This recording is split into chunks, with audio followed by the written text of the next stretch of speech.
To Governor Malloy now, speaking about this latest order. Traditional assets, but the reality is that based on the preparations that some of the communities did take and others did not, or the adherence to those, that we're talking about thousands of people being trapped by high water. That's why we're taking the occasion to tell people to move to the highest portion of their houses. Last question. And in the darkness and not knowing who is in what houses, the chances of rescuing somebody is extremely remote. Correct. And so therefore that's the whole point of getting to the higher elevation, because you're not going to get out. Because your house, frankly, may be surrounded by water. Right. Unless there's someone with the appropriate equipment there to assist you, our advice is that you get to a higher point of the house, out of the waters, stay away from the windows, and ride this thing out. Do not try to walk through it. Do not try to swim through it. Do not try to move through it. Do not get in your car and drive through water. Last question. I'll let you do it. You're not telling people to leave. You're telling people to just find safety in their home. Let's be very clear. If your house is surrounded by water, your best and safest option right now is to remain in that house and move to a higher level of the house. That's what we're telling people, including if it's a one-level house, potentially moving to the roof of the house. This is a rather Katrina-like warning that we are issuing to people who did not take the advice that was given to them earlier in this crisis.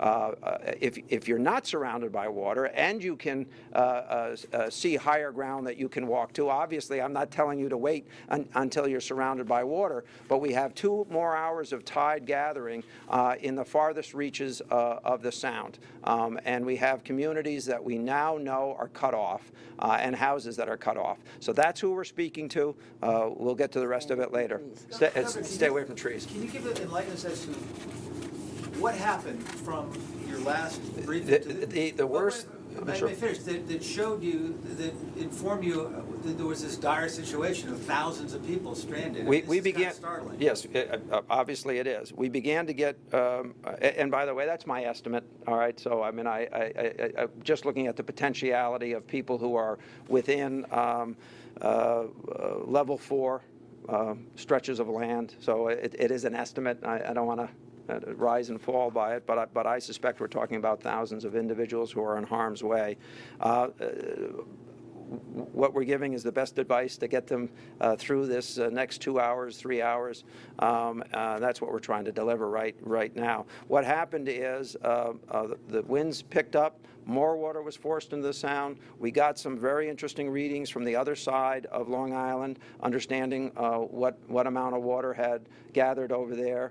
We then did some calculations. That caused me to convene that meeting with the municipalities at 8:15. Get out the advisory that we got out. Get out this advisory. Give this advice. That's what we're doing. What is the tide level you're expecting now? Earlier you said 11 feet was sort of the worst. Let me just say this. We are experiencing 5 to 7 foot seas in the lower portion of Long Island Sound from New Haven on. So if you take that 11 feet and you add 7 feet to it, that's what we're talking about. New Haven West.